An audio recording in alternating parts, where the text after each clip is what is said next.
ikhtibar, juriya, sai an jure ake samun ilimi. Bari in gaya muku jama'a, a anguwan nan akwai wata mata daga shekaru 30 da suka wuce baya zuwa yanzu, matan nan bin gidajenmu na Hausawa take, tana karɓo ko ɗan ƙanzo ko ɗan dago-dago, tana ciyar da 'ya'yanta. a nan take, nan ɗin nan da nake magana ina hangen gidan da take, ba musulma ba ce. Abinda ta matsa shine 'ya'yanta su yi karatu kawai, burinta kenan kawai a rayuwarta. Kun san me ya faru jama'a? Tana da 'ya'ya wajen guda 5 ko guda 6, yanzu dukkansu kowa yana rike da professional degree, daga medical doctor sai pharmacist sai engineer.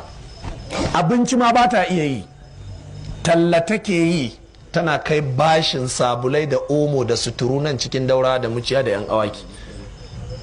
In aka ba ta kudin ta fitar da ribar daga kasuwar Sabon Gari za ta karbo, sai ta rike amana, sai ta je ta karbo wurin Hausawa, ta zo ta siyarwa da Hausawa, sai ta cire ribar, sai ta tara kudin. 'Ya'yanta kullum za ka gan su buji-buji, wallahi ko silifa ba sa sawa. Gwanjo take zuwa nan, rumfar take zuwa, take sai musu gwanjo nan rumfar, sai ta ba su haƙuri. Yanzu duka 'ya'yan daga likita sai pharmacist mai hada magani sai injiniya duka. Za ta sake talla? Ba za ta sake talla ba. Akwai wani malaminmu da ya karantar da mu a nan National Institute of Information Technology a nan Kaduna. In ka gan shi yana turanci, bakin fata ne, amma ka gan shi yana turanci zaka ce ba Amerika ne. Tuni mun shaƙu da shi. Shi ne wata ran sai na tambaye shi, na ce mishi me tarihin ka ne, sai ya ce shi kabilar Igala ne daga jihar Benue, Idoma daga jihar Benue. Sai na ce to me tarihin karatunka? Na farko dai tukuna kun ga injiniya ne na kwamfuta, kwararre kuma, wala har ya gama karantar da mu tsawon shekara guda, bai taba rike littafi ba, ga mu da littafin a hannu, da ka ike karantarwa, da ka zai nuna practicals din. A waya wani lokacin na tsaye nan zan yi mishi tambaya, yana tafiya ni ina da abin a gaban nan, zai ce yi kaza yi kaza yi kaza, shikenan sai ce alright, sai ce yes, shikenan ya gama.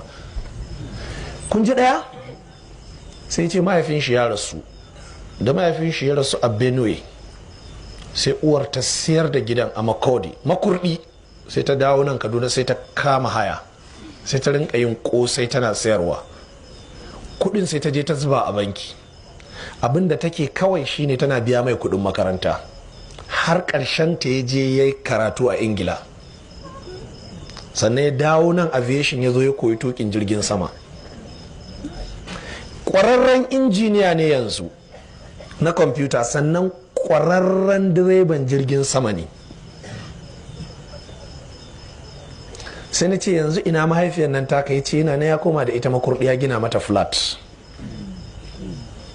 yanzu ta huta ba ta komai. Ya ce ya ɗauki 'yan mata 2, wannan na shara da wanke-wanke, wannan ne mata girki.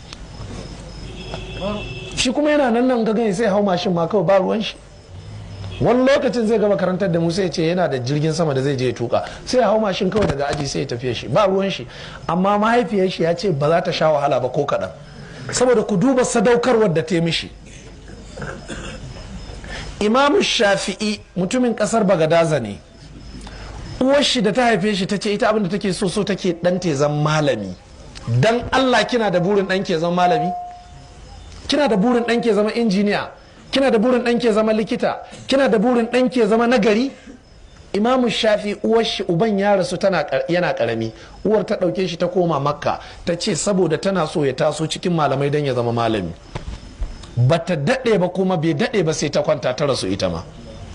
Amma da ike saliha ce, wa kana abuhuma saliha. Idan kai mutumin kirki ne, Allah ba zai ci amanarka ba.